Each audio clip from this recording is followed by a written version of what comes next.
money is the most competitive thing on earth. Not everybody wants to be a supermodel. Not everybody wants muscles, but everybody wants money. In this episode, I sit down with the one and only Tai Lopez. He was once the most Google searched person in the entire world. I've been the most Googled person in the world for a month. It's not a good place for your mental health. Still has one of the most highest viewed viral videos on the internet. He's a serial entrepreneur managing multiple nine figures across 30 different companies. And in my opinion, is one of the most smartest people when it comes to nearly any topic in life. Knowledge. Over the next 90 minutes, you're going to consume a freaking masterclass in so many different areas of life, from wealth creation to optimizing your health, dialing in relationships, and achieving massive happiness in life. Life is 4 pillars: health, wealth, love, happiness. We talked about so many things in this episode, from things like the importance of progression through your journey as an entrepreneur. We have a myth everybody should be entrepreneurs. That's not true. We know this at a genetic level. The different types of hormonal personality types out there, and how you can discover what your personal strengths are based off your genetics. If genetics didn't pass on almost everything, evolution would stop working. And I even asked him about his experience with the Illuminati and the times that he spent networking with some of the most richest people in the Hollywood Hills. Am I in the Illuminati? If people, like 60% of people said yes. I was like, bitch, if I'm in the Illuminati. We covered so many things in this episode, and it is 90 minutes of pure freaking gold. So buckle up, you guys are in for an amazing time. And if you're brand new to this channel, I would really appreciate it if you can go ahead and hit that subscribe button on whichever platform you're listening or watching to this on right now.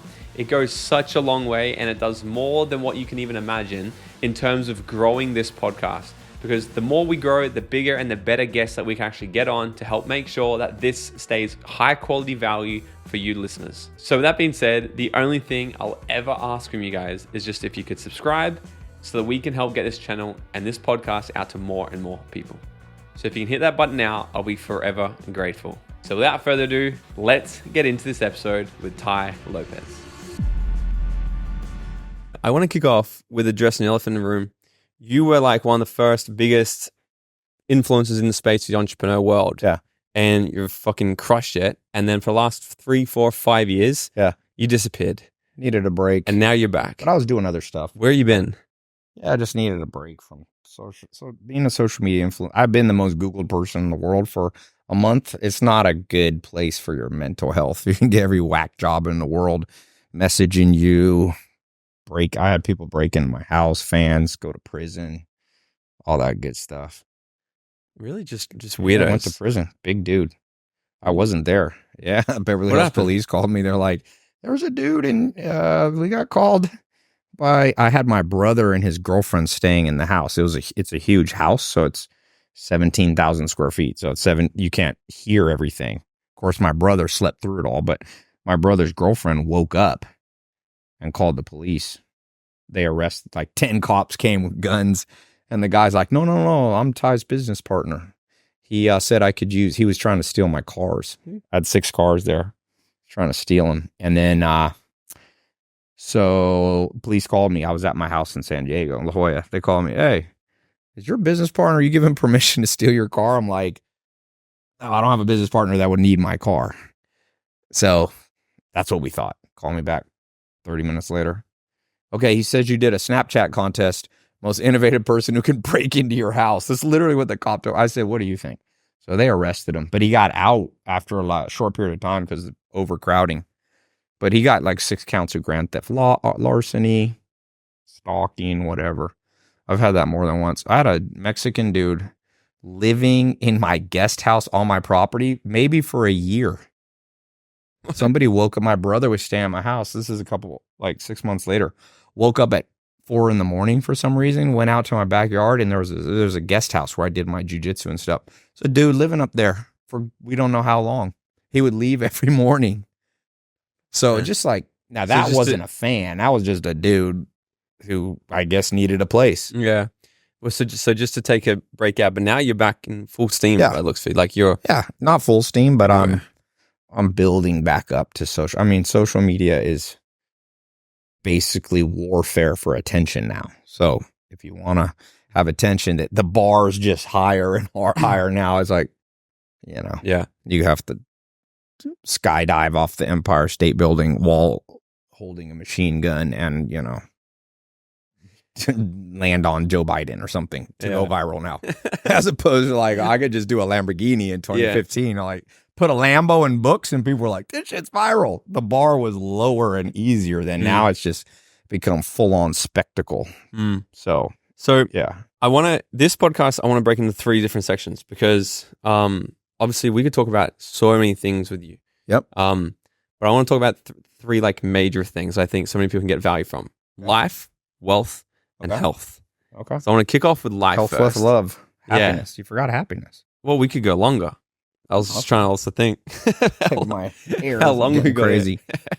So I really want to know your perspective right now, because I'm over here in Australia. I see everything's happening over there in the world. To me, I was telling my girlfriend the other night, I'm like, has the world gone absolutely fucking nuts lately? Or are we a little bit more biased because social media, like everyone has a voice now? What's your perspective right now of kind of like what's just the chaos in the world, especially the US? Like it feels like they're on the brink of another civil war. Like what's your perspective of just the world at the moment? It's always the politicians making things worse. That the common man at any time is just normal trying to feed their family. So America's still, the average person in America is not worried. But now every lunatic can have a podcast. So they need podcast licenses. That's what I've decided. Whack job, you can't have one. So now there's probably the same ratio of mentally unstable people in the world as there was 200 years ago. Some things I asked one of my mentors who's a PhD in psychology. He thinks that psychopathy is higher now. So psychopathic traits are going up. And the main reason is because the world's more urban. But people haven't changed. At a genetic level, there's still the same amount of psychopaths. But they express, epigenetics, you can express you're psychopathic. And if you're in large cities, when my grandma was born in 1918, there was 10% of the world lived in cities. 90% lived in farms and small villages. When she died in 2020, rest in peace, the world had flipped. It was 90% urban. So in urban environments, you can hide. You don't know your neighbors. So it brings out the psychopath in people. That's why if you're dating in a small village, you're not going to ghost somebody because you might see them. Ghosting somebody is a psychopathic trait, higher in psychopathy. Doesn't mean you're a full-on psychopath. It's just on a Leveson psychopathy test, which is like a gauge of psychopathy, leaving somebody hanging would be a trait that's slightly higher. So if you live in a small village, you're going to see the girl or the guy the next day. So you're more likely to write them back, hey, I've decided I don't want to date you anymore. Whereas in a big city, if you live in New York or LA, just stop writing them back. So that's an example of psychopathic traits. That's not my opinion. That's Dr. David Buss, who's probably the most credible evolutionary psychologist on earth. So, but I think in general, you had psychopaths in the 1800s. You had Jack the Ripper out here murdering people in England. You had Australia, had all the prisoners. But genetically, it's not like all of a sudden Instagram or TikTok is formed and human genome changes. The genome changes at like maybe 1% per 10,000 years. So nothing, it's not like TikTok's going to turn everybody into a different person at a deep DNA level. I'm mostly interested in genetics and the unconscious mind. So I don't think the genetics have changed. But like I said, there's an epigenetic environmental thing that's happening a little bit. What I've seen is like, and I don't know if it's the rise of social media or just because I'm in it or not, but it's like with podcasts, essentially, especially now, there's been so much more people that have been able to get a message out there, where before the only message you could get out is from the newspapers. The news is completely controlled. Yeah. Now, especially since COVID, all these people actually speaking out, be like, no, this is fake, this is false, this is wrong, and people getting cancelled left, right, and center. People like Andrew Tate trying to speak up. There's all this chaos, and what I've seen, it's like this is a whole world that I've dived into a long time ago. Yeah. But now it's like more people becoming aware or speaking out against this other narrative that has been either silenced or made up. I don't know. And now the world's gone from one extreme to another. Now you out of the fire into the frying pan, because it used to be like the mass media, which tends to be more liberal controlled. So they would put the kind of the liberal kooky agenda out. Now you're getting people that are too far the other way. Trust me, you can be kooky on both sides. In fact, an interesting study that came out in the last 2 or 3 years, I'll have to get you the link you could put in the podcast. The mental illness at both extremes of political are exact same. Narcissism, Machiavellian, psychopathy. So the most whack job woke leftist is very similar to the most whack job conservative right in America. So it's like Buddha said, it's the middle way in general is true. Not always. There's times you should be an extremist. If you got kids at home and some drug addict comes in your house, you probably should blow their brains out. That's an extreme. You don't want to have a sit down meditation with them. So there are times when extreme responses are logical. But in terms of when you're talking about complex things, which is politics, it's complicated. Is it better to be libertarian, government, free, laissez-faire, or be more like Sweden, which is socialist, more socialist? There's pros and cons. So I'm not sure. What I see now is the rise of confusion. Like, and take diet. I got a mentor, Dr. Sharon Molam. So he's like one of the most respected geneticists in the world. Been sitting looking at microscope to cellular level for 20, 30 years. And like what people teach about carbs, you got your extreme fruitarian vegetarians who have a big platform on YouTube. And you see this lady who's like, I think she was Australian. Who was that lady who was eating bananas all the time? And then she suddenly died. I've seen that. She was eating like 50 bananas or something. She died, did she? Or maybe didn't die, but had some health. You're going to have a health crisis. Yeah. You're going to lose all your teeth, for one thing, from the sugar. But anyway, there was an Australian blogger, I forget her name, who was like super extreme fruitarian. Mm-hmm. Now you got the rise of like hardcore carnivores. Yeah. Well, the truth is, if you talk to Dr. Sharon Molam, who's unbiased, ain't selling shit. He's like, for example, carbs. You can take a saltine cracker, put it in your mouth. How long does it's called the saltine cracker test? It's super accurate. How quickly does it turn from salty to sweet in your mouth? So for me, it takes about 30 seconds. My brother's girlfriend takes 5 seconds. That means she has more amylase. So genetically, she can process carbs better than me. So for her, higher carb diet's healthy. For me, lower carb diet. So, but that's not being taught on social media. It's just wacky people on both sides. Everybody should have 50 trillion carbs, and everybody should have, carnivores essentially no carbs because meat has 0 carbs. So the truth is very nuanced. And that's the problem, is that the mass media is wrong, but the response is a lot of people that don't know what the fuck they're talking about, that read 2 articles on food and now they're dietitians versus you should talk to experts. Like I'm reading a book, I think it's called The Telomere Effect, by the woman who won the Nobel Prize for discovering telomeres' role in aging. Well, if you read her, she wrote the book because she's like, I got to respond to all these people that are saying, oh, you just take this cream or this one food and all of a sudden you're going to reverse aging. She's like, it's much more complex than that, So I'm not sure if we're better off now than when we just had the MSM, the mainstream media. People are I would say we're living the age of confusion now. Yeah. So I want to ask something. I have no idea where you're going to go with this, but I was like, because you never talk about any of this. So the backing behind this question is because all of this, what I've been talking about, is the confusion. Everyone's got a voice. And everyone's talking about things. And we have TikTok that's so heavily uncensored. And Elon Musk is buying Twitter. And there's this huge everything's censored. Don't think it ain't censored. Yeah. Everything's censored. You've lived in Hollywood for so long. Yeah. You've surrounded yourself with super mega wealthy. I want to know your perspective on right now. It feels like, I don't know if it's just because I'm aware of it more. Everyone talking about the Illuminati stuff, right? The elite stuff, the shit that's just happened this week with Ryan Garcia. I don't know if you've seen that. I vaguely. What's your the more you look at the less you look at social media, the higher your IQ will stay. Say it again. The less you look at social media, the higher IQ. I don't. Yeah. People say, but Tai, you post on social media. Yes, but I'm a drug dealer. Don't get high off your own supply. You can deal drugs, but don't be doing it yourself. So I deal social media, but I don't. I scroll about 20 minutes a day. But yes, I know vaguely what you're talking about. The people that say the Hollywood elite drinks blood and Illuminati. People used to think I'm in the Illuminati. I remember I did a Twitter poll. Am I in the Illuminati? If people, like 60% of people said yes. I was like, bitch, if I'm in the Illuminati, do you think I'm going to post a Twitter poll about it? And then people were like, but you know that. So you're throwing people off. So I used to, like, for a year, I would go like this in all my videos which apparently means you're an Illuminati just to fuck with people. People are like, I know it.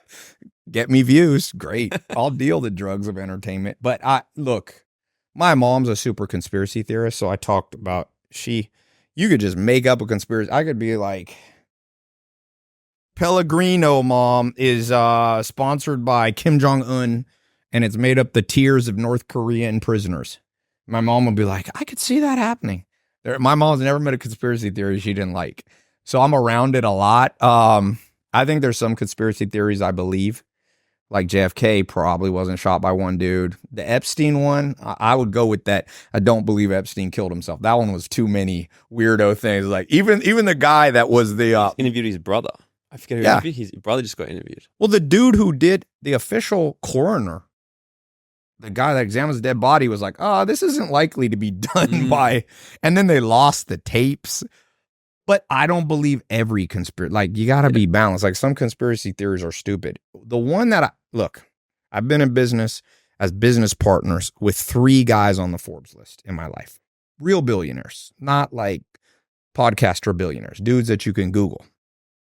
These guys have big ego. There's no way they're working with any other billionaire. My mom's theory is that like Bill Gates gets together with Elon. I'm like, Bill Gates and Elon Musk don't like each other. There's too much ego for rich billionaires to form a cartel and do shit. Trust me. I won't say, I know 2 billionaires. I won't say who, but everybody here knows them. I once was with one and I brought up the other dude's name because I know them both. I thought he was going to have a nerve. Just the name of the other guy, he started getting pissed. So the thought that rich dudes get together and form ritual I doubt it. Now, there is an unintended cartel that happens. Rich people for the last 10,000 years have been voting to protect their wealth, not because they like the other billionaire, but because it's self-serving for them. So there's indirect conspiracy Illuminati. Look, man, I lived in Hollywood. I remember Seth Rogen was over at my house. Seth Rogen smokes a lot of weed. That's what I think he does. Like, do I think he's out, howling at the moon? I'm like, Mom, maybe. Look, quantum physics is interesting. I believe my grandpa was a marine biologist, but he became an astrophysicist. And so I've always had somewhat of an interest in astrophysics. But the newest Nobel Prize, the 2022 Nobel Prize, was one for saying local realism is false, which is a very mind-blowing thing. Einstein hated the thought. It means when you look away from the moon, it disappears. And when you look back at it, it renders like a computer screen. You can Google it. Just Google Nobel Prize for 2022. This isn't fringe science. This is the top scientists in the world. There's a lot of weird things in this universe. One of them is if you measure something like an electron, the act of measuring it makes it kind of untrue. I'm oversimplifying it, but nobody knows anything. I don't know. It's possible that Bill Gates and Mark Zuckerberg and, they all get together and drink blood. But what you should do is assign everything a probability. Smart people assign things probability. Like my phone sales team, every single deal we do, we don't they make a call, they open up a deal. I call them deals. Some people call them opportunities.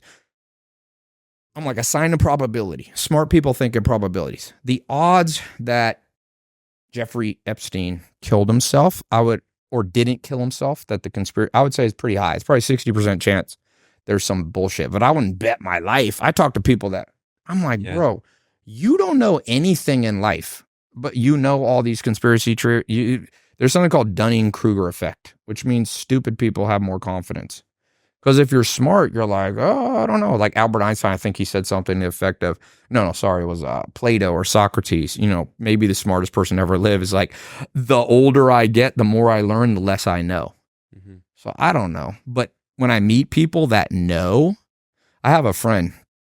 This dude's been broke his whole life. You start talking about politics and economics, he's got the exact answer. He's like, Tai, this is the I'm like, bro, you can't even pay rent. How the fuck do you know about it? Like, what are you fucking talking? You're giving financial advice? I'm like, what? It's like, I know fat people. I got a friend. He's fat. He's out. You bring up fitness advice, he's going to talk. I'm like, bro, you're fat. You got to sit this one out. So a lot of people should sit out things that you have a low probability of being accurate about, you know? Mm. And that's the problem. Now you get paid to just podcast the wackier stuff you say, the more likely. So Idiocracy is a movie that's maybe coming true. Yeah. Okay.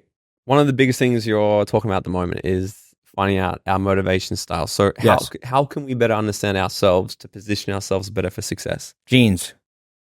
That's a controversial thing I say, but it's true. And it's painful, but it's true. So it's not so much finding out motivate. I mean, with some scientists, I built a company, 12types.com. There's a company called 16 Personalities, but it's using very outdated science. Myers-Briggs is like 1950 stuff before they had even decoded the genome. So I think there's unconscious motivators. I think genes look, evolution. They asked 100 smartest people in the world, what's the most profound thought in human history?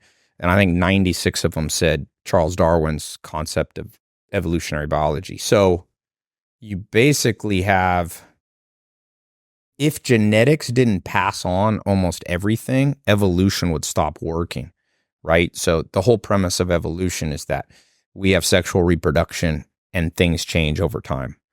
So whether you have a temper or don't have a temper, genetic. Likelihood you're Republican or Democrat in America, very genetic. In 50 years, they're going to swipe your spit of a baby and be like, this baby's going to be a Republican. This one's going to be highly religious and have spiritual, spiritual feelings. This person's going to be an atheist. This person's going to have anger problems. This one will probably be a drug addict. This will be an alcoholic. This one will be high twitch muscles, probably a pro athlete. It's like life outcomes. They're a lot of the smartest people right now, based on what we understand. The real question is, does free will even exist? And it's interesting. Some people are religious, don't like that. But if you actually study, like Christianity had a whole group of people that believe there was no free will. Calvinists. So you're saying so how we're born, our genes, the way we're made up has more to do with what we'll do in this life, what we'll achieve than anything. But it's not 100%. Not everything's 100% genetic. Eye color is 100% heritable. You have zero environmental effect. So you could be born in the slums of Johannesburg. You could be born in Beverly Hills. If your parents pass on blue eyes, it's just 100%. Then there's certain things that are very environmental. Like if I break my toe is probably 90% environmental. 10% though, some people have more brittle bones. So you would say it has like 0.1 or 0.2 heritability. But things like IQ, which is the most correlated personality trait with wealth creation, is like, they used to think it was like 0.4, 40% chance. If you take 100 people, their IQs explain 40% by genetics. Now it's all the way up into the 60s and 70%. As we get better, it's going to, you think Einstein, you think you can turn your kid into Stephen Hawking because you played classical music to him in the womb? No. Just like you're not going to become, Shaquille O'Neal is 7'2", 220 centimeters. You think that's because he ate better than most dudes? I don't have shit to do it. Now, what environment can do is if he was starved as a baby, he could have been stunted, but his upside potential was locked in at conception. One of my mentors is a super controversial. He got canceled at one point, although he was probably right. He's in Satoshi Kanazawa. He wrote a book. He's at London Business School or London School of Economics, one of the most respected schools, but he got big time. He started talking about genetics and stuff. It was like people flipped out. But, he always says, Tai, a man contributes most to his children at the moment of conception. Now, do good parents help? Yeah, good parents protect and keep it from being a downside, but good parents can't coach a kid into being Albert Einstein, Shaquille O'Neal, Ronaldo. So you're a lot of your upside. Now, some people take this negative and say, well, are you saying that not everybody can be rich, let's say? Well, everybody can be rich, but not everybody can be wealthy. There's the wealthiest people in the world are all extremely high IQ, assuming they didn't inherit the money. What is Elon Musk, Bernard Arnault, Warren Buffett, Zuckerberg, what do they all have in common? The one trait would be extreme IQ. I remember I was at the Berkshire Hathaway event. Warren Buffett was there. There's 18,000 people. He's in his 90s, so he's slowed down a little bit. And some Chinese like quant economist gets up and tries to embarrass. There was like a microphone, and he's like, Mr. Buffett, I calculated how you did your stock option valuation, and he just, you could tell this Chinese guy had flown from China being like, I'm going to stump Warren Buffett. And he had all the math, and Warren Buffett just goes, let me stop you there. You made a mistake in your math, and decoded this dude. I'm like, this guy's 93, I think, at the time, and just embarrassing a guy who probably had PhD in math. So the thought that everybody can be Warren Buffett is nonsense. Elon Musk, I did a TEDx talk. Everybody gave me shit because I said I read a book a day. Well, Elon's just came out. His sister just posted. I remember Elon growing up used to read 2 books a day.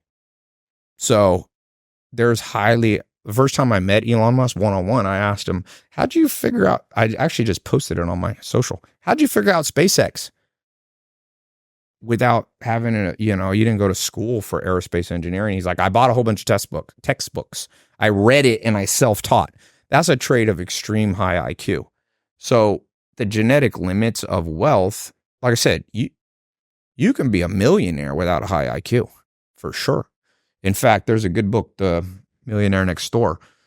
Millionaires and even multimillionaires, like people up to 10 million, are not necessarily, but they have higher IQ. They're like in the 120s. But billionaires are in the 140s, 150s. So you're saying to really, like, let's say if we're looking at, because you're talking about the greatest of the greats, really, he's one of the most wealthiest people in the world. He's saying genetics plays a part to sort of get the pinnacle. Yes. Because I would contradict this and say, well, what about, like, let's say a book you recommended me a few weeks ago, The Expectation Effect. Mm-hmm. So let's say I'm a perfect example. I grew up in, like, average of average. And then one day I decided, like, this fucking sucks. And I picked up a book. Well, actually, I listened to a Jim Rohn CD. I was like, I can think differently. I didn't know I had these. And I started to have more awareness, change all my beliefs, and have felt myself becoming more intelligent over the years, completely changed and created a cool life for myself. But you didn't become more intelligent. You expressed what you already had.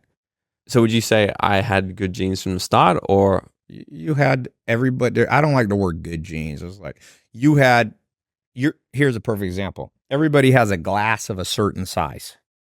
So let's say this is your IQ or your wealth IQ, we could call it. So when you start reading books, you start filling it up. And there's going to be other people who have a wealth IQ of this. So no matter what they do, they will not outpace you and outcompete with you if you go head to head in industry. And then there will be other people who have a thing like this. But here's the good news. Being the wealthiest person in the world is nothing. It means nothing. That's why everybody should figure out what glass size they have and max out the glass size. The competition is against death and everybody loses. So you don't have to be like, well, people take it wrong. Well, are you saying Elon Musk's going to make more money than me? Yes. Deal with it. Stop being a bitch. Who cares? That's like people can't cope now. They say mental health is going down because there's better looking people showing up on your algorithm. So they're like, women's self-esteem is plummeting and men's self-esteem. Why? Teach your kids, welcome to the world, big boy. They're going to be people better looking than you. If you're a dude, they're going to be guys taller, more handsome, more fluid. What's the big deal? Death wins in the end. They're going to die. They're going to be in a grave, brother. 100 million humans are estimated to have lived and died.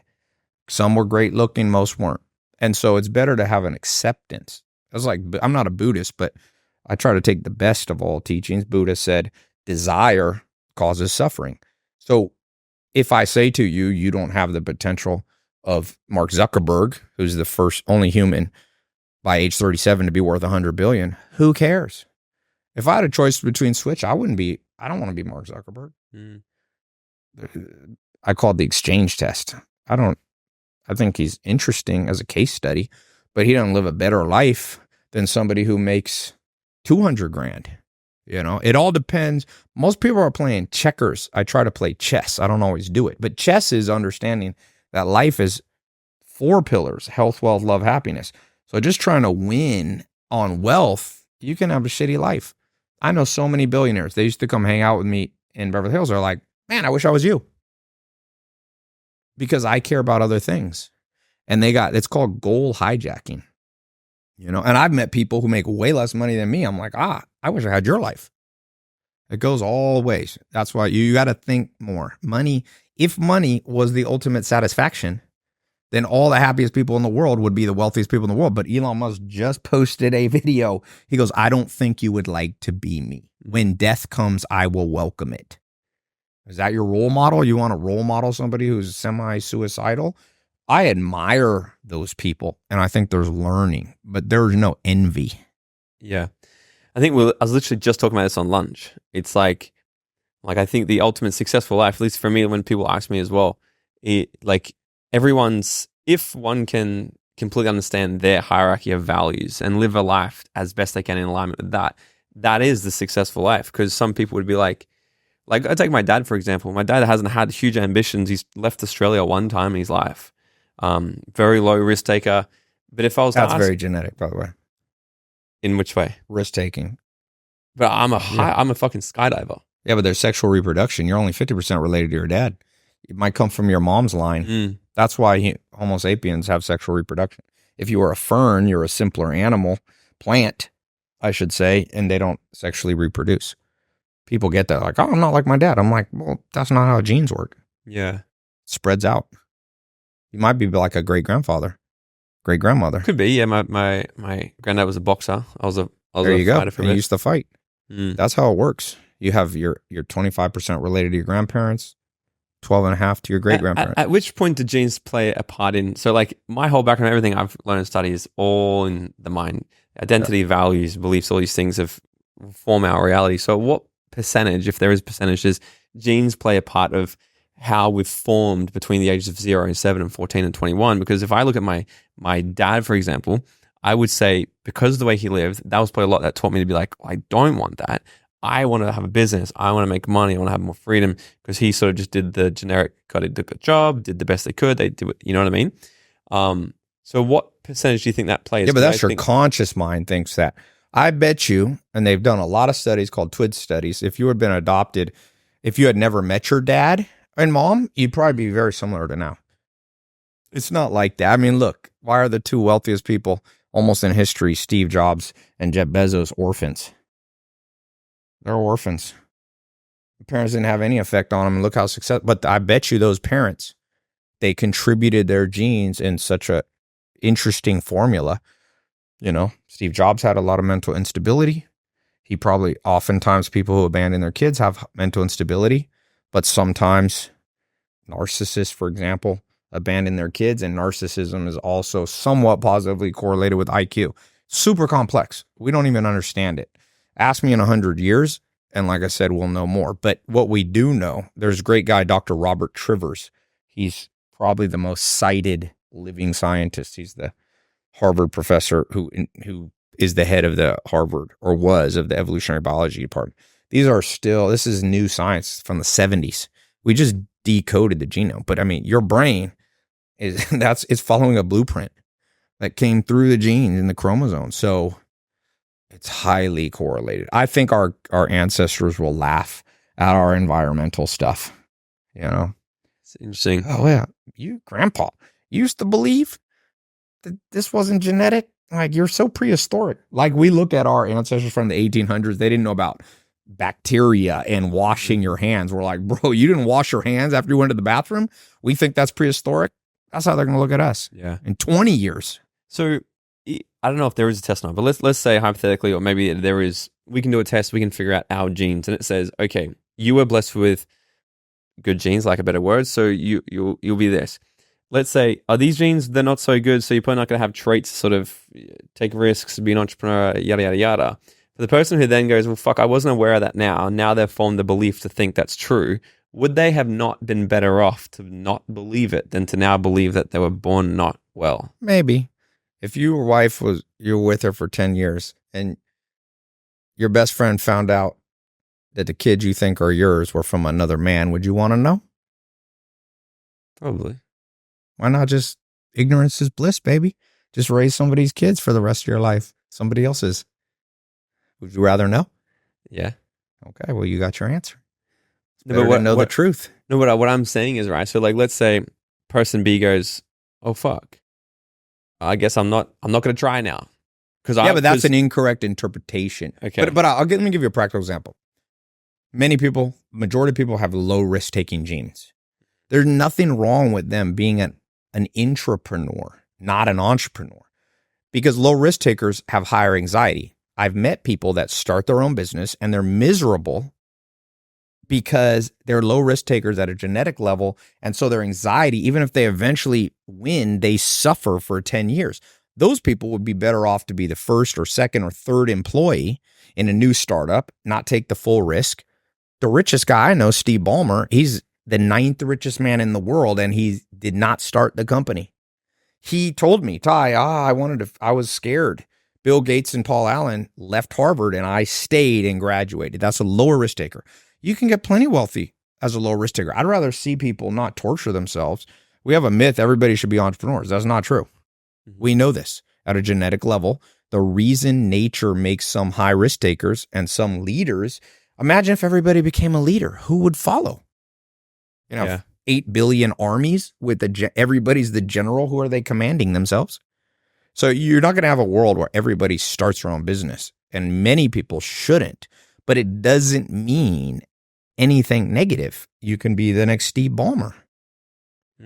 So you could still do it's better to match up with your genes. My mentor, Joel Salatin, farmer, he used to say, nature laughs last. So if you think you're going to outsmart biology, you're going to laugh last.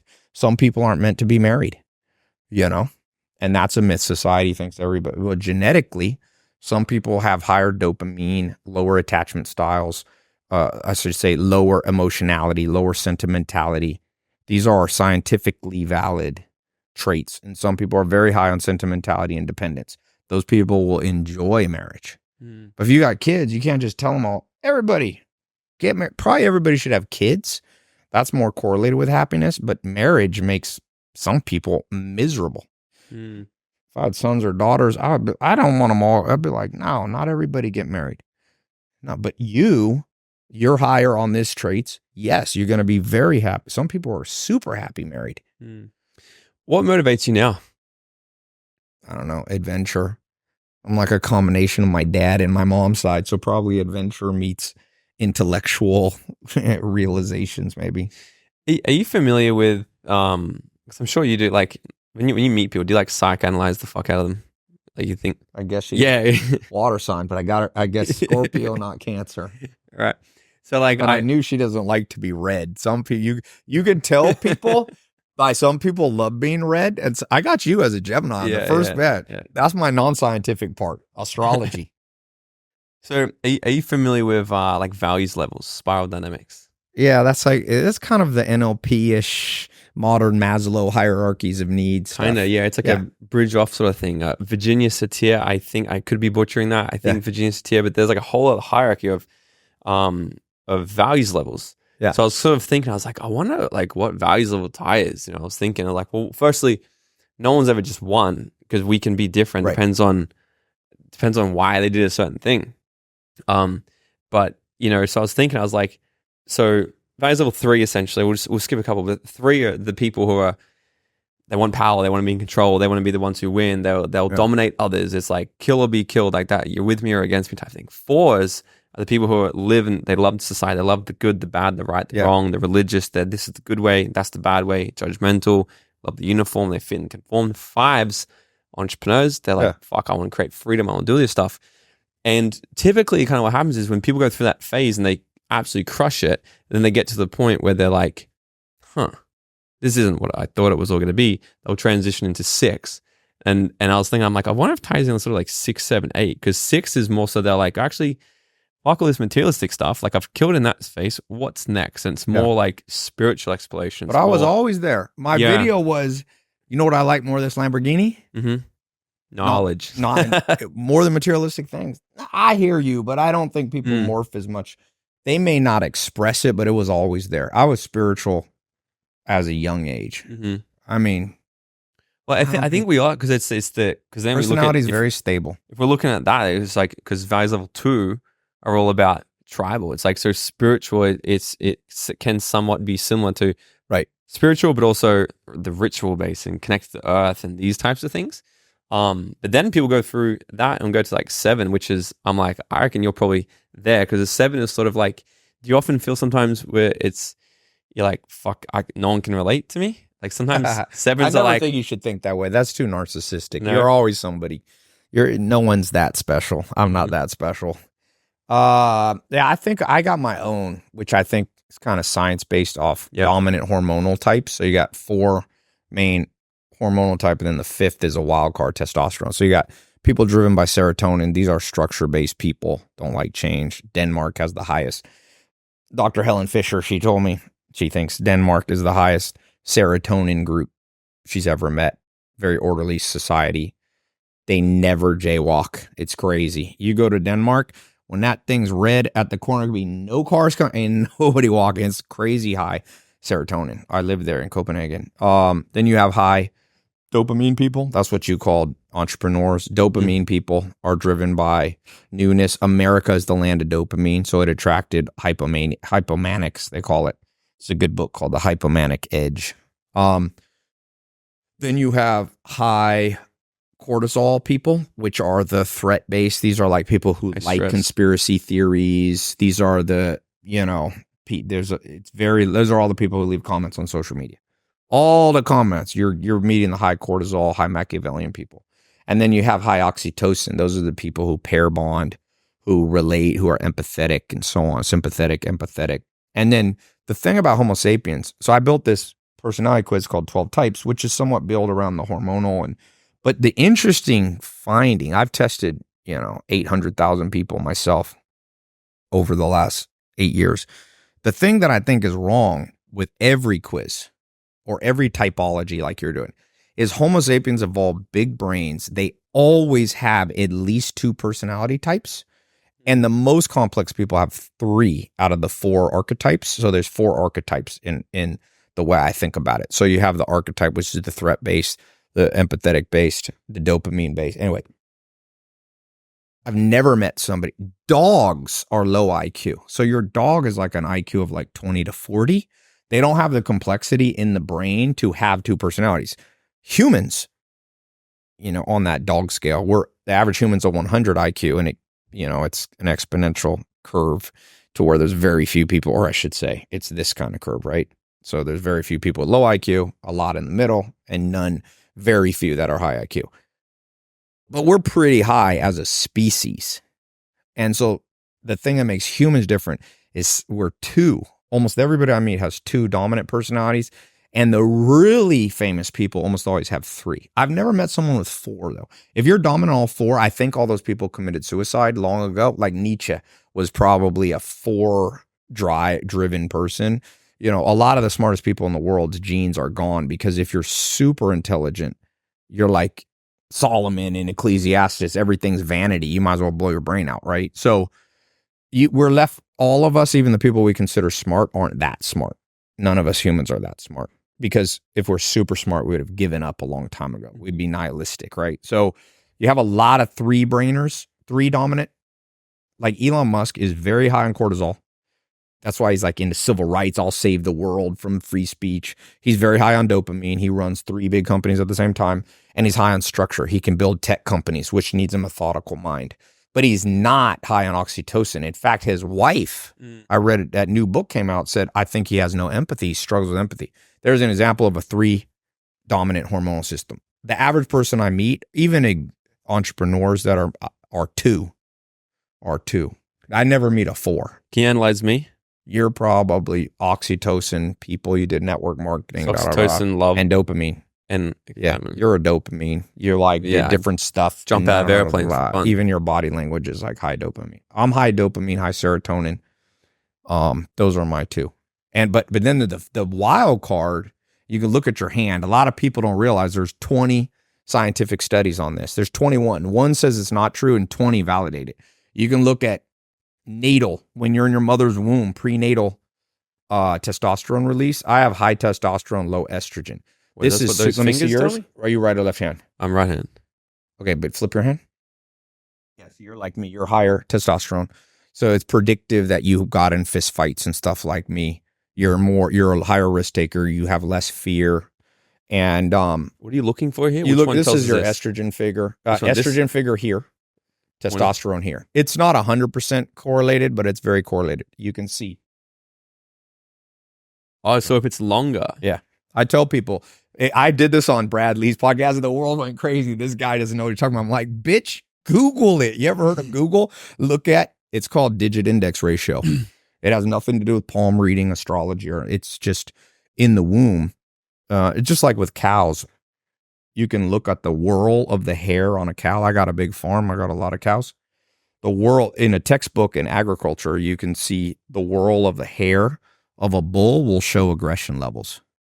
Interesting. Yeah, it's not phrenology. It's not that pseudoscience. But anyway, this is not 100% correlated, but it's not your current testosterone levels. Yeah. It's like your preset at a very young age. Yeah. It's super predictive, like who will not be happy. How many relationships have you been in your life? Like legit ones? No, not legit. There's longer than, not one night stands, like longer than a month. Yeah, longer than a You month. saw the same, you Just like one women? at the same time. Like, no, see, you were a high testosterone dude. You probably I more than 20. How old are you? No, not more than 20. I'm 30. I'm in a great one now. I had one before this. I had one in between. That was about 6 months, but I was kind of like testing polyamory for a while, see if I liked it. There you go. That was a high dopamine activity. Polyamory. That was invented by all the high testosterone. If you look at digit index ratio, and same with the women that do that, no high estrogen woman is really doing polyamory. Right. It's like high estrogen is super correlated. But I haven't had many though. Like I would obviously like multiple like women been with, sure, but not like commit, like dating, like maybe. Yeah, that proves my point. I've You're like, I've had a lot of women, but none of them committed to it. That's a high testosterone activity. Yeah. So what about the motivation types? How do we find each other's motivation types? Like, how do we? I built a quiz, 12types.com. There's different quizzes. It's super complex. Like Can you find a couple on me? Can I find what? Can you find a couple on me? Or like my motivators? Well, then there's the four M's, which is separate from the hormone thing. So it's mating. It's material things, mating, movement, freedom, mastery, status. You're doing a podcast, so you're going to be high on mastery status. Any social media influencer cares about appearance and image, and then you're going to be higher probably on freedom because you're trying to make a lot of people. You're probably lower on material stuff. Well, let me see. You got Yeezys on and expensive watch. You may be high on there. Mating, you'll probably be in the middle because you're not settled down and married. What's up, Dream Nation? Have you ever wondered how far ahead your life would have already been if you had got access to this type of content at a younger age? Look, this is why I need your help. I'm trying to build the #1 personal development platform out there to teach you guys the tips, tricks, and attitude of what it takes to live your dream life and to bring the type of education that we all wish we had in school.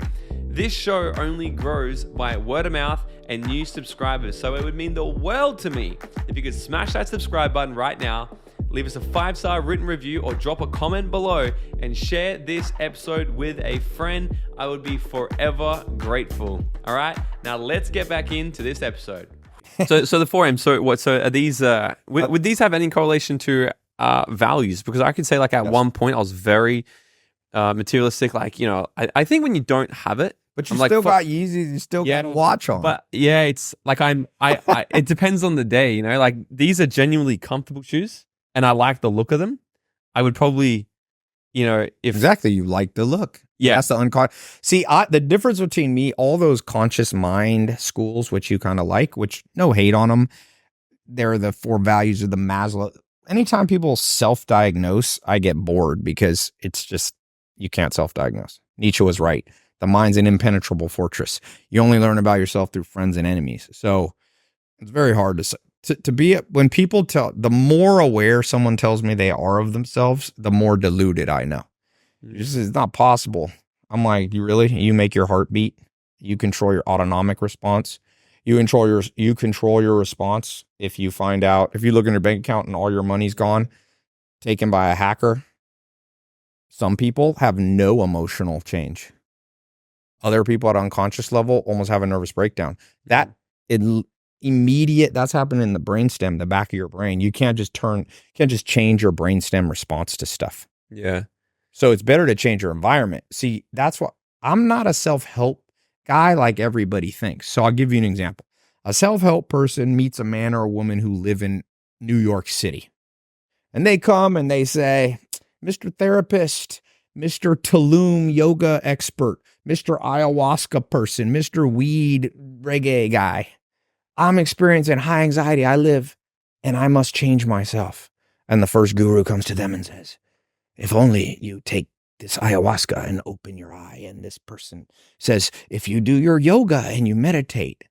But the wise man says, leave New York City. You can't change your brainstem responses. You are better off living in the countryside of Pennsylvania forever. And the fools are over here talking about the conscious mind and the way the narcissism of humans to say genes, which DNA is probably at least 1 billion years old. Okay. Many smart people think it could have been seeded accidentally from other solar systems, universe. If you're religious, you think it's God. And in the folly and narcissism and pride of men, are like, I do 3 yoga classes and I change my brainstem. Why not just move, bro? Yeah. What are you doing? You're not a New York City guy. Your brain. I meet other people. That's like saying, you know what? I am, if somebody says to me, Tai, I found out I have a gluten allergy. It causes Crohn's disease and irritable, it destroys my stomach. And the yoga says, if you only meditate, you will change. And the ayahuasca says, if you take this and open the eye, all of a sudden, well, I just say, stop eating gluten. What are you doing? Yeah. Yeah. So there's a big difference between me, and I'm stuck in between. My problem is I don't totally fit in with the self-help world, but I'm kind of a self-help guy. And I don't totally fit in with the intellectual scientists because they never apply their science to real life. So I'm in this kind of no man's land. Just objectively looking at everything. Yeah, I'm more like, all right, I'm going to apply the science, make it work for my genes, and that's the best I can do. Yeah. So I want to talk about wealth. Yeah. So, because I was thinking, like, obviously one of the first things I was thinking about this, I was like, what's the first thing you need to do when it comes to wealth? You got to learn how to make money. Then next thing you need to do, you need how to manage it and keep it. Next thing, probably how to multiply it and make it grow even more. Yeah. So you've been this path for a long time. A lot of your mentors are billionaires. You've got over 30 companies or something, crushing it. Walk us through, if there are, what are some of the most important building blocks for that next phase of wealth? Like for the people who are like, I don't know how to make it. Okay. I'm already got the businesses. I'm already doing it. I want that next phase. Like use it. How? Use it. Know thyself. What I was talking about, the genes. So, I mean, it was funny. You were talking about the other day, you're talking about Mystery. He's like the most famous pickup artist. I was in Finland with him just hanging out. He's a very interesting I like mad scientist people. And he says to me, I said, what's your take on money? He said, Tai, I have these sheiks and these billionaires that pay me crazy money to teach them how to pick up women and meet a beautiful woman and be not awkward. And I ask them their story. And most of them say to me, yeah, the reason I decided to make money is when I was 14, no girl liked me. And I'm like, and all the guys bullied me. I'm like, by golly, I'm going to make fucking money and show them. And then he's like, and then they make money and forget to use it to create a life where they got what they wanted. That's goal hijacking. It's like a dude who's lifting weights and all of a sudden he gets big biceps. So he just sits there at the gym every day doing biceps versus making a symmetrical body. And so, because it's easier. So guys who know how to make money, they're almost always goal hijacked. I've almost never met a rich guy that I would want to be them. Never. I mean, Arnold Schwarzenegger. That guy had a good life. Arnold Schwarzenegger he's to be studied. I know not everybody liked to stand on whatever, fuck your freedom or whatever, but the dude had a good life. I'm in business with his son on a little business, investor in one of the things he did. But I think that use it. Money has marginal utility based on age. I talked about this at that seminar. I was like, a lot of dudes, or your seminar is like, I'm in Beverly Hills one time. There's this famous restaurant. It's kind of an open air in Beverly Hills. All the rich people show up there, the CRB scene. Here comes a badass Ferrari, like the $600,000 Ferrari, $1 million Ferrari. Door opens, passenger side, hot girl comes out. I mean, Beverly Hills hot, which means her face is like plastic surgery to death. So not my look, but she had to fill her weirdo face. Some guys think that's hot, right? So she gets out of the car. She's probably 40. Dude gets out. His assistant's following behind in a car, brings him his walker. So the dude can get out of his Ferrari into his walker because he's 90. I'm going, why do you have a Ferrari at 90? It's a walk in front of that one. Yeah, it's like money has marginal utility based on age. So there's dudes who made their money. They're now 40 and they're going, I'm going to make more. I'm like, but when do you, marginal utility means use. When do you use it? That's like storing up to have sex when you're in your 80s. Your dick ain't going to work so well. You got to do it when you're young. So use it on whatever. what specifically? Like If I had a kid, I'd rather spend it or spend it on. I like what Naval Ravikant says. He's kind of a modern day wise guy not mafia wise guy, but actual wise guy. He says, if you must buy happiness, you can buy happiness. Mm-hmm. Not everything. Can't buy love. Love's a little harder. But you can buy proximity to people who are more likely to fall in love with you. That you can do. You can't buy love. You can buy escorts, but you can't buy love. It's kind of like health. You can't pay a trainer to work out for you, but you can pay to create the environment that triples the chance that you're going to win, at the physical body level. So to me, it's like buy the good life. Mm-hmm. So once you've got, pick your minimum dollar and stop trying to make so much money. So pick your minimum, the amount you need to earn to create the life you want. Isn't that more logical? Yeah. I always think of this Tolstoy, I think the Russian writer in the 1800s. He has this story. He wrote this short story, and it was a king said to the peasants, I've got a contest. You come to me, a guy comes to him, and he says, today, you run around, and all the land you run around, as long as you're back here before the sun goes down, that's yours. And back then, wealth was how much land you owned. So the peasant guy goes, I'm going to be rich. And he starts running this way, and he goes, and he's like, I should probably turn around because it's starting to get closer to dark. But he's like, I want a little more. So he ran a little. Then he started like, shit, the sun's starting to go down. So he turns around to come back, and he's jogging back, and he's like, oh my God, I got 15 minutes. So he starts sprinting and sprinting and sprinting.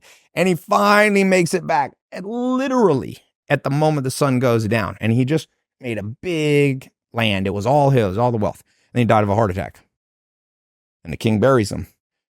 And Tolstoy says, how much land does a man really need? 2x6. About that much. That's a lot of entrepreneurs. Like, I can stop and be happy. But this social media influencer says the purpose of life is to be rich. So they're just running. And then they're 90 and they got their Ferrari. And I'm like, for what? For what? You're playing checkers. The game of life is chess. It's the ratio between health, wealth, love, and happiness. That's chess.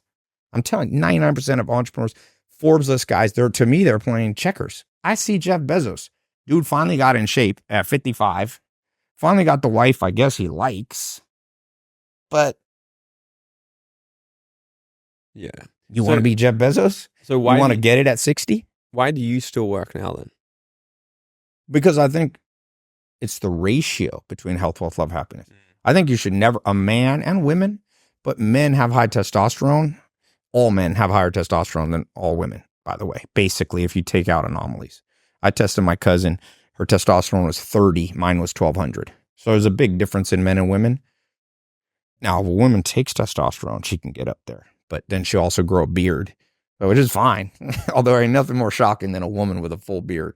Tell you that. They say beauty is subjective and societal. I'm like, no, it's not. And no dude has ever been like, met a hot girl. Great beard. Great beard. It is not societal. Babies will run from women with beards. But yeah, I think so. For me, it's the ratios, and wealth is a pillar of the good life. So if I stop trying to make money, I will get more bored. Yeah. So it's not about that. It's just like, I know some social media influencer guys. He's like, I make more money than you, but I got a better life. So who wins? I'm like, dude, and this guy's probably worth 800 million. I'm like, dude, you're a pea. You're a peon compared to other people. So you can't even win. I mean, Elon Musk's not the richest guy in the world, Putin for sure has more than him. He's been leader of a country that's the largest land mass by volume in the world. And he just voted himself, that he's going to be in power till 2030. He's a trillionaire. Although Bill Gates, if he hadn't given his shares to charity, he's worth 1.2 trillion. He owned 56% of Microsoft. So, I mean, this is a game you can't win. It's like trying to be the best looking person. By the time you do enough, then somebody else has already been born and has come of age and is now better looking than you. It's an unwinnable war. So wealth, I just meet people. I saw this video. You ever seen the Kobe Bryant, Kanye West video? I don't think so. There's one, and it's kind of like the question is like, how much is enough? More. Well, everybody thought that was so genius. I'm like, that's fucking checkers. That's weird. I like Kobe. I interviewed Kobe, but I have no interest in that. You know John Paul Getty, who that is? John Paul Getty. He's was the richest man in LA, the Getty Center. He was an oil man. I think he's the first guy to be have $1 billion in cash. And there's a true story. They made a movie about it. His nephew or son or something, grandson, I think, got kidnapped in Italy on vacation. And they're like, we want $3 million. And the billionaire goes, I ain't paying it to you. I think it was 18 million. So they cut off, was it a finger or an ear, and mailed it to his only grandson too. That's his legacy. And then he's like, even then, the crazy thing? He wouldn't send the money till he got confirmation from his accountant that it would be tax deductible. Dude's a whack job. And in the movie, I don't know if it's true, a reporter comes up to him and is like, JP Getty, you have billions. How much do you want? He goes, more. See, to me, that's a mental illness. Yeah. That's that's not smart. That's a mind hijacked heroin addict equivalent. That's a heroin addict. That's an alcoholic. A little bit of alcohol is fun. More isn't fun. That's called, in economics, so you have the efficient frontier. So in the optimal point on the efficient frontier, having no money, you're miserable. You're down here. Let's say this is happiness. Have no money, miserable. Make more money, happier. Get too rich, unhappy again. Mark Zuckerberg spent $33 million in 1 year on personal security. That means he's got all these threats against his kids being kidnapped. That's too much money. Yeah. You get a weirdo life. Yeah. So the optimal is, I read this. I like John Mayer. He's an interesting dude because a lot of dudes, I would say every billionaire, if they could have spent a year in their life that they lived, and then a year as John Mayer, they would have all been John Mayer. Mark Zuckerberg was John Mayer. John Mayer, John Mayer is he had a good life, right? He's good looking. He's one of the great guitar players in history. He has what I call the true love index. He was the true love of the most beautiful women in modern history. There's all people went kooky over him. But he's when I wasn't famous, my life wasn't that good. And then when I was on the rise, life was very good. And then when I was crazy famous, I became an alcoholic and depressed. So he went over the efficient frontier. So you want to be John Mayer in on his ascent to fame. Because he's now I can't date a woman because I think maybe she's trying to get my money. Back when he was kind of famous. So I always tell people, everybody's trying to become the emperor now. You want to be a prince. Princes have the best life. The wealthiest people in the world are emperors. But as Shakespeare said, heavy hangs the head that wears the crown. Because someone's always trying to chop off your head. You're better off to be number 2 than number 1. You're better off to be a prince, not a king. Or not an emperor, I should say. So strive for everything you want, but just sort of know when to. Yeah. Kick back. Everything, too much water kills. I think a woman in Australia just died, a fitness lady. She was always teaching people. I read an interesting, maybe it was in Australia. Just recently, some woman died drinking too much water. She was reading that humans are underhydrated. So she drank 5 gallons or whatever. And she's a little woman and she died. Yeah. So everything is on the sufficient frontier. Yeah. Well, even height. Guys want to be taller. Well, I have a bodyguard guy who's 7'3". He doesn't do that well with women. Most women want taller, but they don't want freakishly tall. That's fucking scare them. Yeah, and most women don't want, if you're a 4'11" guy, you're freakishly small. You know what I'm saying? So it's like, even with height, they say like a 6'2", 6'3" guy actually does the best. Yeah. Not 6'6". What is something that you see a lot of people do on their journey of creating wealth that is fucking them up? Not like in what we were talking, like too much, but they're sabotaging their results. They're not like, what's something that They don't practice enough. You got to practice, just like you would for like playing football or soccer. How do you practice? Practice like you want to do. You want to be good at podcasting. Do 100 podcasts with an imaginary guest. Roll a camera. You want to be a social media influencer. You want to make viral videos. Make 100 of them that you just put in drafts. I mean, you can post them, but you make 100 of them just to practice. So it's all practice. You want to know how to build funnels? Build 1,000 funnels. Mm-hmm. Then you're good. Everything's on a 10,000 hour or 10,000 iteration rule. So people think, they don't realize is like money is the most competitive thing on earth. Not everybody wants to be a supermodel. Not everybody wants muscles. Not everybody, but everybody wants money. I've been in like 15 countries in the last couple years, the last couple months, I mean, or 12 months, let's say. The only universal is if I bring a sack of money and I hand it to somebody, every person in every country will take it. There's nothing else I could give them. I could take a Lamborghini, bring it to 1,000 people. 10% of them were like, no, I don't want this car. It's going to be too expensive. It's weird. My grandma hated my Lamborghini. So what is the one thing they call it fungible? They think that's about NFTs, but the true use of the word fungible is it's interchangeable and it's a commodity, and that's that money. And so people will be like, I'm going to be an entrepreneur, and they don't realize they're now competing with 8 billion people. So if you knew you were going to play football or rugby or soccer on a world-class stage, or UFC is a good one, you're going to go John Jones, Conor McGregor, you got 3 fights in 3 days. Pick your people. George St. Pierre, John Jones, Fedor Emelianenko, Conor McGregor, whoever. Floyd Mayweather if you're a boxer. Average entrepreneur is rolling in there, practicing on the day of it. Oh, okay. Yeah, I'll do well. I'm like, bro, you're going to get slaughtered. It's like the Rocky movie. What's your prediction of this fight? Pain. You can also spend 10,000 hours training for John Jones and still lose.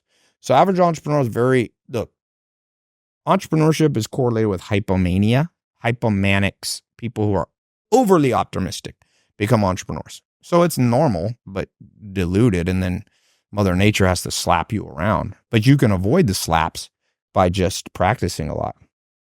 A lot. You're not married, correct? Correct. Are you in a relationship? Not now. Are you a relationship guy? Depends. Like, do you think in your foreseeable future is getting someone, settling down, doing that thing, is that a thing for you? Probably not in the traditional sense. But I do think think you should have romantic actual relationships. Yeah. It's way healthier. So how does one go about finding, right? Because I know I have huge, especially as a male, right? I've had lots of relationships. I'm in one now with an amazing woman, and it's like energetically being with one great partner, become way more successful. Yes, some people do. Yeah. So what sort of tips have you got? So how does someone sort of detect or find to know these are the things we're looking for a life partner? Kids are what matter. Love is an emotion. That's kind of fake, but kids are real. Interesting. Kids are real. It's a mind trick. It's funny how many smart people know nothing. I'm like, you know why you experience the feelings of sexual love? Your genes want to propagate. They need a new body. So they want you to have sex, and they want you to feel attached long enough that you ensure that this baby was vulnerable for the first 7 years. That's why there's a 7-year itch. Because after about 7 years, people move. So kids matter. Love's great. If you can get it, that's great. But kids matter. Kids matter. Kids, your kids and your great. They could be around for 1,000 years. Your partner ain't going to be. So the most important thing is pick somebody who's a sane partner that you get along with. If you live in Sweden, you don't have to get married. If you're religious in America and you think it's some the most important thing on earth, great, do it. But it's all illusion, but that's fine. Most people need an illusion. I mean, me included. Illusions are probably necessary. I told you, none of us are that smart. So what do you do when you have like a dog? You give your dog a bone. It's like you give him a fake bone and he's like, oh, this is great. Mm-hmm. That's love. But kids are real. Kids are real. And so I think the main criteria is, will this person help you raise a kid and be sane and pass on good genes? Genes matter too. Mm-hmm. It's funny, schizophrenia, things like this, mental health is the most inherited, more inherited than even IQ. So give your kids a chance. Don't have a kid with somebody who has major mental instability. Mm. If you're an alcoholic, do not have a kid with an alcoholic. If you have high anxiety, dilute your genes down. I know people are super up in rage when I talk about that. I'm like, I know, because common sense isn't common. So what I'm saying sounds wacky. But like Einstein said, the thing about smart people is they sound weird to dumb people. Whenever I talk about this, people are like, oh, that's weird. I'm like, maybe you're just dumb. It's possible. Is it possible that you just are like, huh? But it's so obvious. Look, 50% of marriages end in divorce. Now, you can see that as the fall of society, but when there was low divorce, don't think everything was great. Men and women were in horrible relationships being abused. Divorce, I'm not saying divorce is great, but don't be a fucktard and just think in black and white, like, oh, the good old days, the 1800s. You think your mom and dad, your great grandparents were happy when they couldn't get out of crazy alcoholic relationships? No, 50% of marriages end in divorce. Partly, you could say, the unraveling of rural societies. Like, I lived with the Amish for 2.5 years. They have zero divorce. Okay, but they live in they don't live with the same set of values or genes. They're highly monogamous genes. Some people don't have those genes. You think Genghis Khan is the great grandfather of 1% of the world. You think he contributed monogamous genes? Come on. 7% of Asians, he's their grandfather. So it's complex when you go out in small groups like the Amish, you'll see patterns, but you're not Amish, most likely. And so kids are the universal everywhere in the world. Your kids and your grandkids matter. And 50% of people abandon their love partner, but very few people abandon their kids, especially women. Women rarely abandon their kids. Yeah. I don't know what the stat, but it's probably sub 1 or 2%. Men are probably men abandon their kids much more, but so do lions. It's a testosterone thing. Interestingly, in species where you have role reversal, so like in seahorses or certain fish, the men carry the baby, so they have the largest gametic cells. Let's say your sex cells are called gametes. So women, like Homo sapien women, have, let's say, 400 viable eggs. Men have 1 billion sperm, right? So whoever has the largest sex cells in a species, they're much more careful about their offspring. So in Homo sapiens, women are careful and raise their kids, and men often abandon because they have a lot of sperm. In seahorses, it's the opposite. The females are like one-night standers. Fuck, you know a lot about a lot of things. It's not me. I wish I was smart enough. This is what life are like. So I think that at the core level, you can relax a little bit, knowing that we all have limits. We're not superheroes. Yeah. So if you get in a relationship and it doesn't work out, you don't need to beat yourself up. You move on. This is que sera, sera. But kids do matter. And so I think men and women should think a lot about that first. And then love can be right there as a close second, but not first. Love, anybody who's been married for 50 years, that feeling of love, rarely, they say like 5% of people keep the same level of romantic love from the first date to 90 years old. There is a small subset of people, they're probably crazy high on oxytocin. One of my best friends, Jeremy, his dad's like that. Deeply in love, and you can see my grandpa was actually like that. My grandpa was very lovey-dovey. My dad wasn't. My dad was married 6 times, so my dad got a different set of genes. Yeah. But my dad liked relationships. My dad would be in like 7-year marriages. That was kind of his thing. That was his circadian rhythm. And you can say, oh, this is a bad person and but that's such a non-scientific way. There's not that many things that are bad. What you should think about is trade-offs. So there's trade-offs. If you find one woman or one man and you have kids just with them, there's some advantages, but there's also some trade-offs. Yeah. You can have you don't have as much genetic variation. And that's why unconsciously some men and some women, don't think it's only men who are promiscuous. That's not true. It follows family lines. Some families are more promiscuous. So the daughters are also more promiscuous. So the cool thing about the modern world we live in now, as we know a little bit more, we're still kind of stupid as a species, but I'm a little bit smarter than my grandparents, not because I'm smart, but because I got science. I now know washing my hands helps. Is you can design your own life. And that's what people should do. And the more you really know yourself, I'm not talking about yoga, know thyself, and meditation. Although I do like yoga and meditation and even ayahuasca. Don't think I'm anti. You've done ayahuasca? I haven't done ayahuasca, but I've done some similar stuff. Like mushrooms or something? Or peyote? Doesn't do as much on me. It's genetic. Some people are super responsive to shit. I'm not. Like alcohol and drugs, I don't get drunk easy. I don't get high easy. I find higher anxiety people like alcohol and weed more. If you want to know somebody who really benefits, who like, bro, when I do this, they're always high on an anxiety scale. Yeah. So moving to the health side. Yeah. I got a really fucking weird one for you. Mainly because one of our guests earlier today, he's done this for 2 years. And I'm like, this is fucking interesting. Drinks his own urine. No. That's a weird one. There's a dude on social media who's like, bro, secret to my health. No. He should look healthy, bro. So this thing, I don't know if it's like a more trying to get self-enlightenment practice or like a male's discipline thing, but like semen retention. Yeah. What's your very view Eastern on this? Yeah, it's very Asian. The Asians been talking about this. I don't know. I look at results. Does Asia have the results you want? They've been teaching this for a long time. I think most of those things there's truth to it a little bit. So if you have sex 10 times before you play a pro sports game, you're going to be tired, just like if you do 10 sprints before. But scientists have, this goes viral. It's good to go viral. I like what Charlie Munger said, avoid extreme ideologies. In general, you should not go crazy with sex and just like be a sex, what do they call it? Sex addict. And you should also not be celibate. It's like, come on. The thought that you need to not have sex and then you gain superpowers. I wish it was that easy. You really think the secret?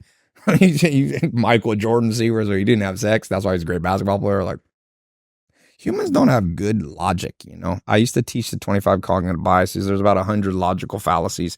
There's a ton of logical fallacies. Is it correlated or causative? So people who can retain semen and have that level of discipline, of course, they're more likely to be successful because the trait of discipline, their behavior. Yeah, it's correlation, not causation. Correlation, causation fools almost every smart person. But explain that. Correlation. So correlation means like all fast runners have two legs. If you go watch the Olympics, so if I'm an alien, I come down to Earth, I go back to my alien planet, I'm like, the secret to being a fast runner is have two legs. And people are like, no, it's more complicated than that. No, I went to the Olympics. All the fast runners had two legs. And then they say, wait, that's just correlated. The causative factor in being a fast runner, cardiovascular, high twitch muscles, generally long legs. They call it the super gene. 10% of black men have it. Only 1% of white people do. So it's ability to put on muscle without fat. So if you really come from alien down to earth, you would go back and say, look, of course, if we want to compete in Olympics, we got to have two legs. That's a baseline. That's called MED, minimum effective dose. But the real causative thing is we need to design a prototype human that has high twitch muscles in the legs, has probably a super gene. There's people like in Bolivia, bigger lung capacity. So it's super complex. So I like what Einstein said. You should make things simple, but not simpler. The thought that the secret to health is just semen retention is an oversimplification. It might be one ingredient in 50. I wouldn't put it that high up there. And probably the most causative thing of health that no one talks about is like 150 minutes of deep sleep and vitamin D. The vitamin D is a close to magic. I use an app built by a NASA scientist. I call things called D-Minder. When I've gotten in my best shape, like I'm always experimenting with different stuff. When I lived in Puerto Rico, which is one of the healthier places, almost no pollution, way out there in the Atlantic, you get sand from Africa is the only thing hitting you. And I was precisely to the minute hitting my vitamin D with the right amount of exposure. You cut body fat, metabolism shoots up, sleeps better. So I would say simpler things that people are like, I wear this ring. Aura ring, is it? Yeah, you can do Aura, Whoop. I should get a kickback from this company. I promoted him so much. My friend Chris Paul in the NBA was an investor in them, so I hope I made him some money. But I think sleep is way more correlated. But even that's an oversimplification. I built like this 12 foundations, which is, so you have the 4 pillars of the good life: health, wealth, love, happiness. Each of them I break down 3. So that's the 12 foundations. Each of those I break into 3. So that's the 36 tenets. So I have like, doom, doom, doom. I've been teaching this for like a decade. So I think the 3 subsets of health, 60, 30, 10, would be like 60% of your health is sleep, SSD, sleep, stress, diet. 30% is cardio, strength training, the actual exercise, and 10% is supplements. But the big part of the pie chart, people forget. Like, dude, all the people I know in the best shape eat with precision, sleep a lot. I saw LeBron James. He's like one of the most longest lived pro athletes. He's billionaire from sports now. He's like, bro, I need 10 or 11 hours of sleep. And this dude's a genetic freak. I meet these entrepreneurs, I only need 7 hours. I'm like, bro, you're not a genetic freak. If LeBron needs 10, you need 17 hours. Like I'm like, this guy with everything going for him needs 10 hours. Einstein said he needed 12. People don't sleep enough. Our ancestors slept like a mofo. Lights is one of the worst things for humans. It's interesting. If you look at tracking my Aura ring. So I don't know if you can see this. They have this new resilience thing. See where it says solid right now? So watch, I'm going to scroll back to when I was on my Amish farm. Look at this shit. Strong. It went to the highest. You know why? Yeah, what's the difference? I'm on my Amish farm in a log house, very little internet floating around, so there's no EMFs. I designed that house to not have many lights, so when the sun goes down, you've fallen asleep at like 8 o'clock. Wake up at 4.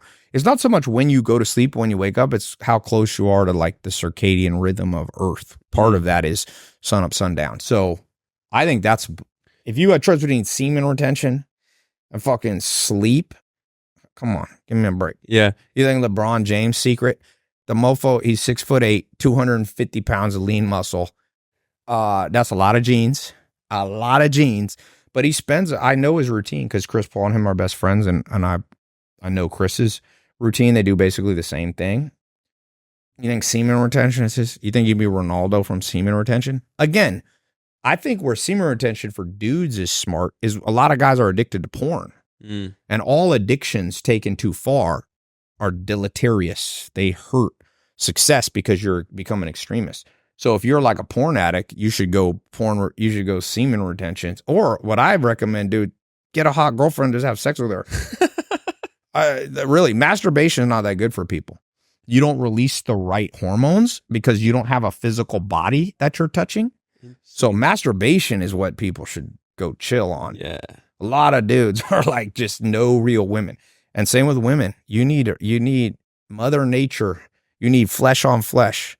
Do you release more oxytocin? There's tons of studies. Self-sex, whatever you want to call it, masturbation, women doing their thing, men, it is super bad for you health-wise. People go, if you're honest, you feel it in your body. You know? What's one of the weirdest or strangest things you've come across to increase your health in any area? I was gonna say one of the weirdest things you believe. I'm like, this whole talk, every one of the things weird. What was the question? Sorry. What's one of the weirdest or strangest things you've come across to improve your health in any degree? Physical, we're talking about, right? Any health. Live on an Amish farm. That one's good.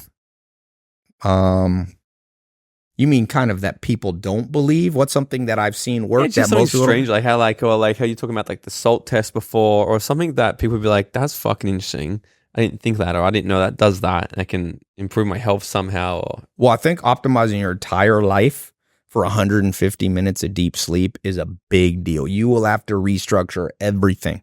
If you have one KPI, even me, it's hard. Like yesterday, how do you get that? How do you, dude, you have to do everything right to hit 150 minutes for most people. So you could see yesterday, I'll show you. Today, I got 145 minutes. 1 hour, 45 minutes. So that's 105, which is anything over 100. Now it'll vary for some people. Some people will easily get 150. Like young kids, if you're like 8, but I'm talking about as an adult, as an entrepreneur, hitting 150. First off, you're going to have to change your whole life from sitting. If you sit, you don't move enough to go into deep sleep. So you need like 15,000 steps. That whole 10,000 steps is like cheesy science.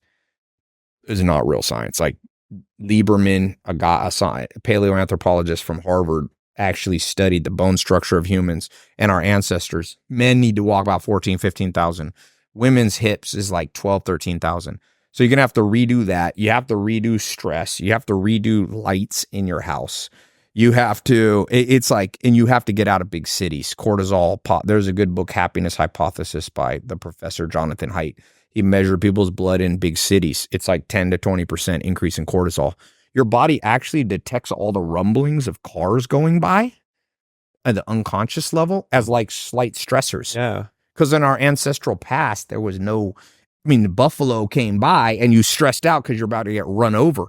We're experiencing like continual buffalo going by. So I think, Rich, the second you make any money, you should buy a place an hour to 2 hours outside of a big city. And you should spend 40 or 50% of your time there. If you have kids, you should raise them 80% in the countryside. It's impossible to it's hard to raise kids 100% right in a city. Too much artificial video games, other kids in video games.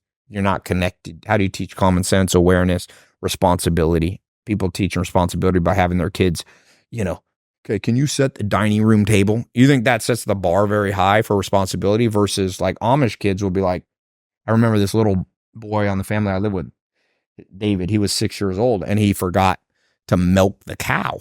That was his job every morning.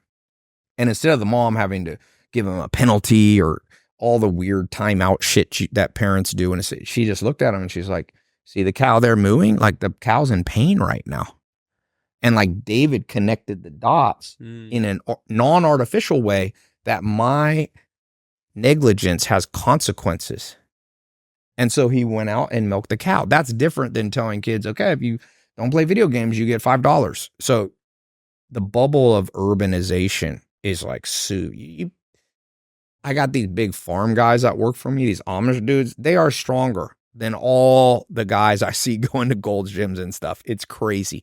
I have this guy, David Bontrigger, manage one of my farms when I'm gone. And I've never been able to get him to go and bench press, but he's a massive dude. He's like 6'3", maybe 280 pounds. And I was like, David, I just was like, can you help me clean up the gym? And I said, you could try this if you want to know if you're strong. I was like, so I got the bar, 20 kilos, 45 pounds, and I stuck one plate on each side. And then I stuck the rack real high. And I was like, can you set this up here for me? And he grabbed it with one hand, balanced the bar, and set it up. Try to do a one-hand raise with 135 pounds. Yeah. And he just set it up there. But he's drinking whole milk. Yeah. Never had the internet. Doesn't have any stressors of here's what other people are doing. So health in the modern world is kind of an oxymoron. You got to get primitive. You have to get ancestral. You have to get caveman to really optimize health. And if a lot of the stuff you look at guys like LeBron James and stuff, he's going in a cold chamber. He's doing 10 hours of sleep. Guess what you did when you didn't have lights? You would sleep 10, 14 hours a day, especially in the winter. So he's just going back to his roots. So most of the stuff that's all weird. So basically ask yourself, did it make your ancestors, and pick a tribe that was very healthy, like the Sioux Indians. Did they do that? If the answer is no, then it probably makes you unhealthy. If the answer is yes, so here's an example. did the Native Americans do semen retention? I mean, I don't know. They slept with women. They definitely did. And the women slept around too. Women could divorce you and sue Indian. They would you'd wake up. If she didn't like you anymore, she'd put yourself outside the teepee. They're like, goodbye. That was their divorce. But the point is, they were the biggest, strongest. They ate meat. They slept a lot in the winter. They had relatively low stress. They went to war. That's kind of like business. So they had aggressive things. So I think we're basically just replicating all the good. Now, the ancestors had some stupid things like not knowing about bacteria, but in general, go back to your roots. Yeah. Dude, this has been great. There's been a lot in this. I love it. This was a shallow podcast. Where can everybody, not that they're probably getting to look too far, where can everybody find you on social media, see these new tests you've got out? Yeah, go to 12types.com. It's free. And by the way, if you have a company, I'm rolling out a paid version for corporations to test their employees. Super good. I test everyone, new people trying to come work for me, new applications, existing employees. It's the only, you know what's crazy? I built the only psychometric test in human history that factors in risk tolerance. Dude, risk tolerance is a bigger predictor than almost anything of behavior. There's never been a quiz. I don't know what's wrong. Sometimes people are like, Tai, why are you talking about medicine? You're not a doctor. Why are you talking about psychology? You don't have a PhD in psychology. You know, why are you talking about business? You don't have a Harvard MBA. I'm like, because all those people have failed us. Where's the doctor out there telling people about the saltine cracker test? Where's the doctor talking about 150 minutes of deep sleep? You know, where's the psychologist talking about risk tolerance, about the genetics? Facts. So it's not that, and I do like academics, but for sure, academia has failed the world. So cool. Yeah. A final question to wrap this up. Yeah. If you were to go back to your 18-year-old self, give him 30 seconds of advice, what would it be? You know, I think I started this question. Now, everybody does in podcasts. I'm proud of myself. You started this question? For sure. I started this question. And I've been podcasting like 2012, bro. And now everywhere I go, I'm like, are you reading me my questions back to me? When I started this, I'm like, I got to have some sort of question I ask at the end to keep people waiting. Yes. It's like, what's they going to fucking say? And I'm like, that sounds good. So maybe I got it unconsciously from you. Right. Dude, everyone asks that. There's another, I hear stuff, people teaching me back my own stuff. Like, hey, mechanism. You ever heard of that? I'm like, bro, what are you talking about? We're talking about this in 06. I'm 18 years old. How long do I have? 30 seconds. 30 seconds. Ignore almost everybody because they're more lost than you. But when you find the one person in a specific area who knows what they're talking about, try to do everything they say. Don't pick and choose.